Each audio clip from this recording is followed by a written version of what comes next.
araw po at ang pag-ibig at kapayapaan ni Kristo maghari nawa sa puso at isipan natin. Galing po tayo naglibing ni Tio Junior, no? Rest in peace Tio Junior. At bago lang tayo natapos sa misa niya. At ang ganda ng nabasa ko mga kapatid.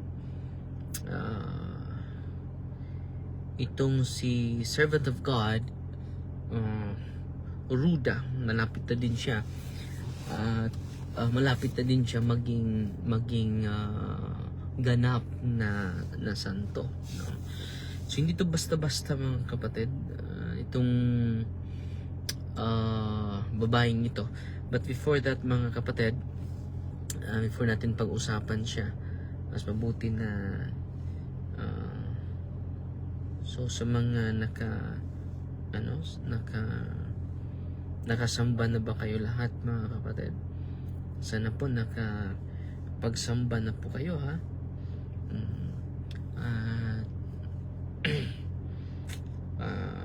Isakripisyo, huwag isakripisyo ang misa.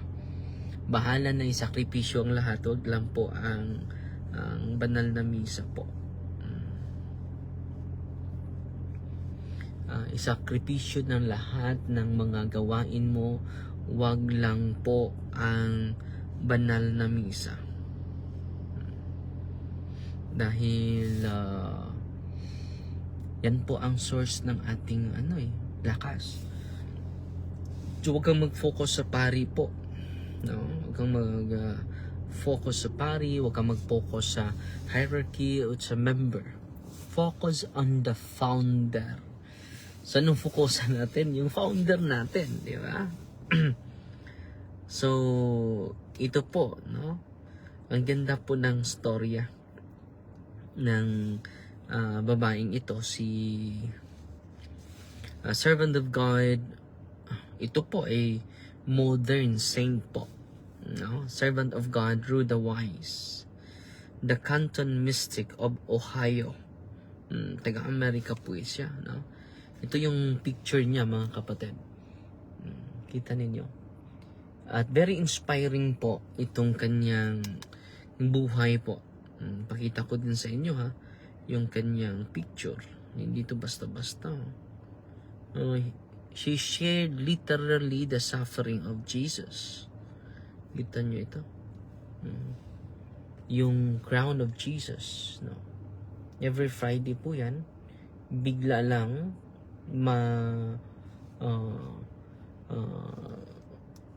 bigla lang na niya sa kanyang ulo yung crown of Jesus. Jesus once would appear on her body. Ito yung pag-usapan natin mga kapatid, ha. Taga Ohio siya. Servant of God, Rhoda Wise is one of the most remarkable American Catholic mystics of the 20th century. Hindi basta-basta mga kapatid. Although she was never a religious sister, she lived an extraordinary life of suffering, prayer, and charity that has led many to compare her with saints such as Gemma Galgani. I don't know kung meron ba siyang actual video, no? Dahil 18th century na po ito. Tingnan natin kung may may video ba. Upload patungkol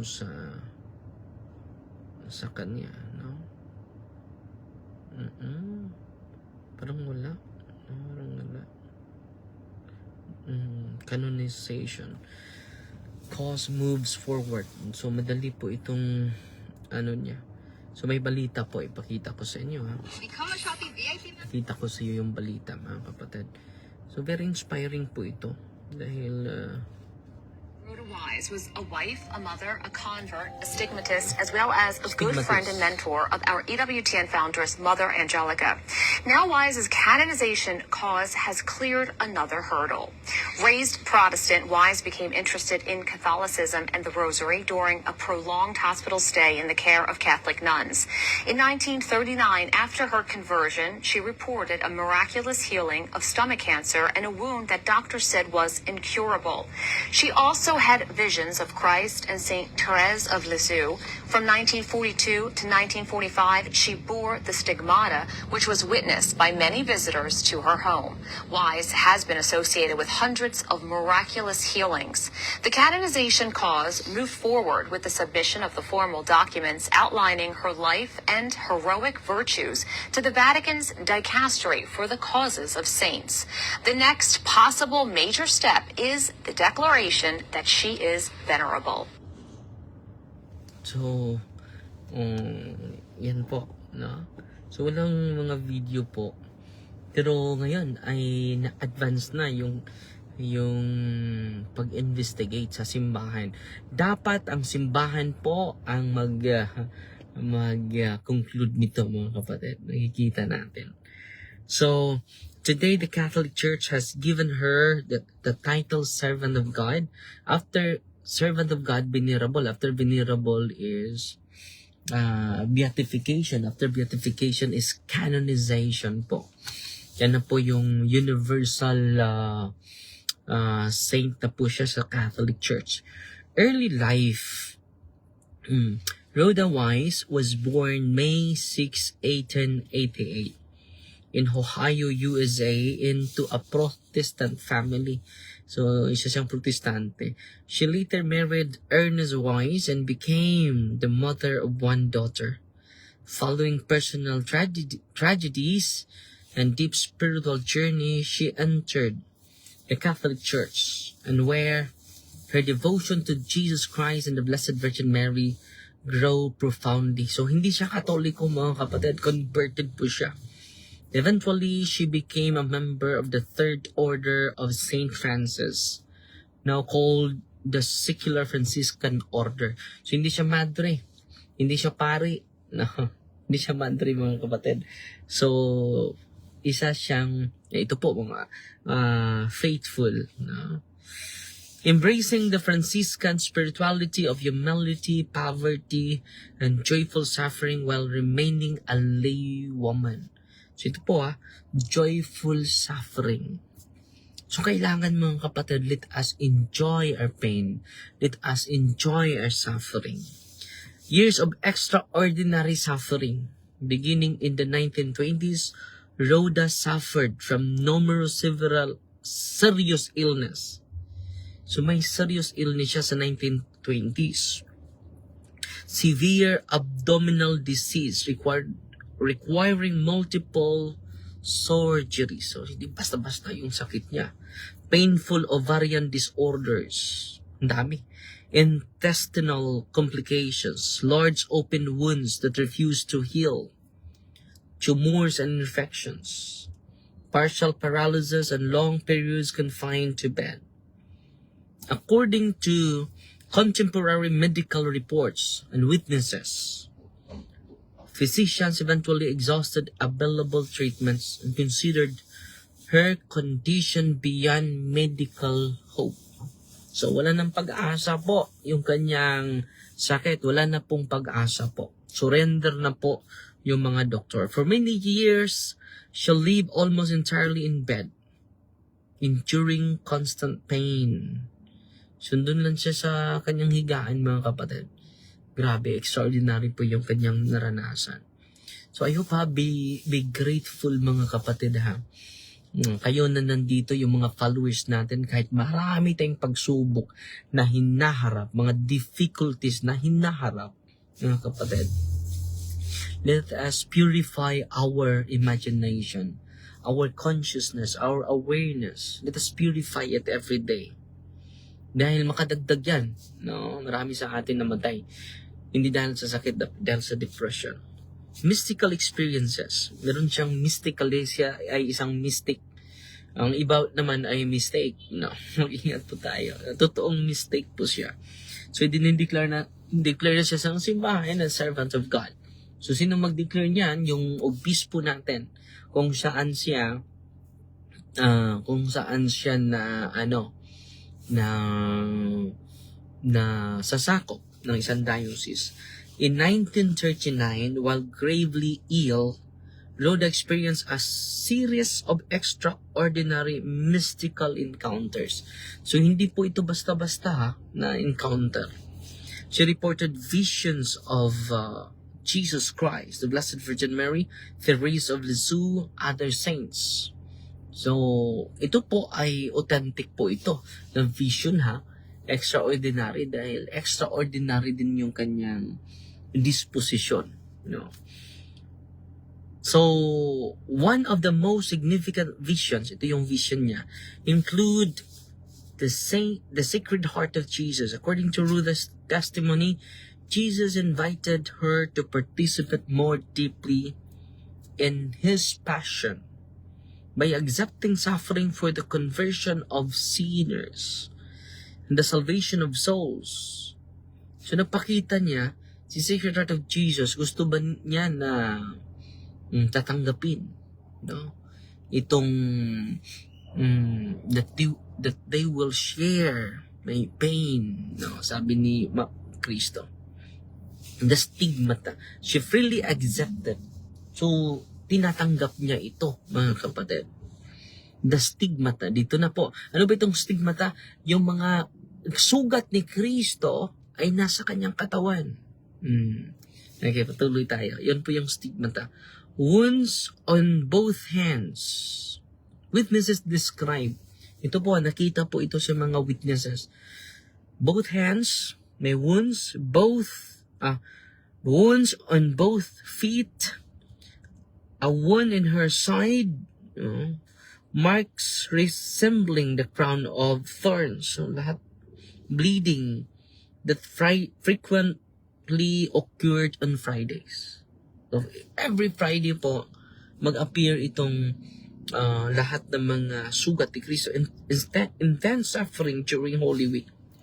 These phenomena were reportedly observed by priests, physicians, family members, and numerous visitors, and likely sensational portrayals. Rhoda tried to hide these experiences whenever possible and discouraged unnecessary publicity. So, tinago niya ito, mga kapatid, Dahil he kept on offering it to the Lord. Miraculous healings. Ito po yung nangyari sa kanya, mga kapatid. Grabe yung healing, mga kapatid, na nangyari sa kanya. Rhoda herself claimed to have received remarkable healing after the intercession of Saint Therese of Lisieux. Following this, many visitors came asking for prayers. Numerous testimonies speak of physical healing, spiritual conversions, renewed faith, deeper devotion to the Eucharist, reconciliation within families. So yan po yung nangyari, mga kapatid. Miraculous healing po yung nangyari. So bigla lang siyang gumaling, at hindi lang yan, yung mga lumapit sa kanya, naka-experience, I hope we will not focus on healing. The real conversion, renewed faith, deeper devotion to the Eucharist. Ito po yung na-experience nila. Reconciliation within families. While many people believe these favors were miraculous, the Church distinguishes between personal testimonies and miracles firmly recognized in a canonization cause. So ito po ay mga testimonya po galing sa mga tao. Influenced by Mother Angelica, one of the most significant historical aspects of Rhoda Wise' life is her relationship with Mother Angelica. Ito po ay very saintly din na madre. At known din sa social media. Ito si Sister Angelica. As a young woman suffering from severe stomach illness, Rita Rizzo, later Mother Angelica, visited Rhoda. Rhoda encouraged her to make a novena to Saint Therese of Lisieux. So, si Mother Angelica encouraged her to have a devotion to Saint Therese. Mother Angelica later testified that she experienced remarkable healing after the novena. Grabe, no? Yung intercession of Saint Therese. An event she believed transformed her life and eventually led to her religious vocation. Without that encounter, the history of EWTN might have been very different.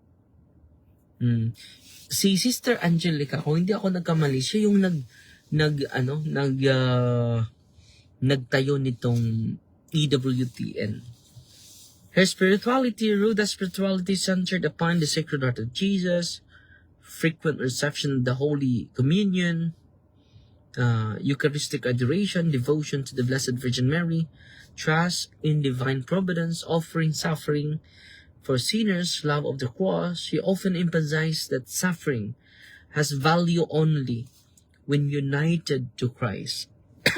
So, yun po, kapag yung suffering natin, i-offer natin sa Panginoon, infinite po yung value niyan. Okay?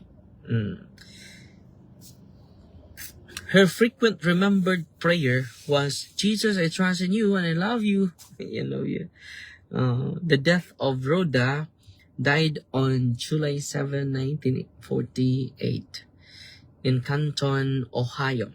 Thousands attended her funeral, reflecting widespread reputation for holiness she had acquired during her lifetime. Banal na banal po si Rhoda. Cause for canonization. She now bears the title Servant of God. So, ito po yung order, ha. Una, Servant of God, Venerable, Blessed, or Beatitude, and then canonization. Her life and writings continue to be studied as part of this process. So, yung kanyang mga sulat, mga kapatid, ini-investigate na din sa simbahan, sa dicastery of the doctrine of faith or cause for canonization po. No, Rhoda Wise reminds Christian that suffering is not sought for its own sake. So lahat ng mga suffering natin, iaalay natin sa Panginoon, ha. So yung sugat ni Kristo ay nandito sa lahat. Ang sugat ni Kristo, lahat ng sugat ni Kristo ay nasa kanyang katawan. Yung crowning of thorns, yung major wounds sa side, sa five wounds niya, major 5 wounds niya. Sa kamay, dito, sa paa, at sa gilid po, the 5 major wounds of Christ. And then, yung corona ni Kristo, the crowning of thorns, nandun po, nandun po sa kanyang meron po siyang crowning of thorns. So, kita ninyo yung pinakita ko na picture po ni Servant of God, Rhoda Wise. So ito po, ito yung niya. Kita ninyo mga kapatid. Yan po, ang daming dugo po. Bumaba na yung dugo sa kanyang ulo, mga kapatid. So, yan po, mga kapatid. At sana po ay may natutunan kayo sa live natin ngayon. No? Okay.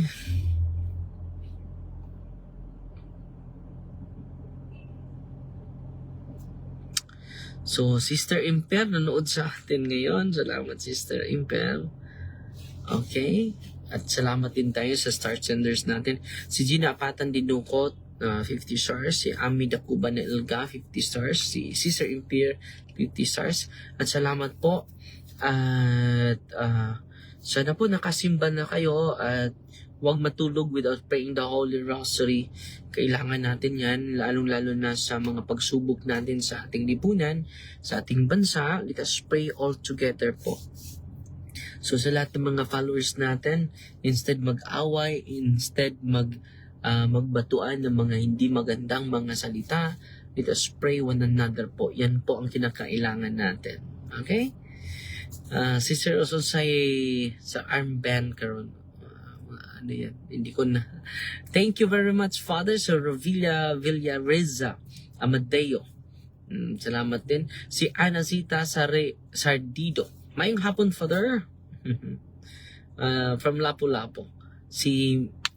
At balita ko na natapos na yung aklat natin. Baka this coming September book launching po tayo, mga kapatid. In God's time po, ang Diyos na po, papuri po sa Panginoon, sa Kanya po lahat. To God be the glory, mga kapatid. At yun lang po muna, mga kapatid, at sana po may natutunan kayo sa quick live natin ngayon. So, Fighting Maria, Tatak FD with a humble heart. In the name of the Father, and of the Son, and of the Holy Spirit. Amen. Our Father, who art in heaven, hallowed be the name, the kingdom come, the will be done, on earth as it is in heaven. Give us this day our daily bread, and forgive us our trespasses, as we forgive those who trespass against us. And lead us not into temptation, but deliver us from evil. Amen. Hail Mary, full of grace, the Lord is with you. Blessed are you among women, and blessed is the fruit of the womb, Jesus. Holy Mary, Mother of God, pray for us sinners, now at the hour of death. Amen. Then in the Father, the Son, the Holy Spirit. Amen. So, Fighting Maria, Tatak FD with a humble heart po. God bless.